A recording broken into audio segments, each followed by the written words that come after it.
Right now, the AN-124 Ruslan can be called the most powerful airplane.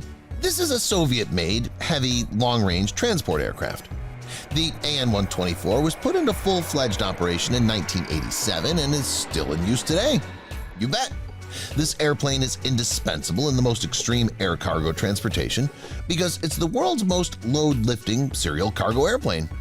The maximum takeoff weight of this giant is an incredible 392 tons, and according to some reports, it can exceed 400 tons. This is incredibly large and powerful. The AN-124 can easily carry a train, several vehicles, or personnel. This iron bird is used mainly for military purposes,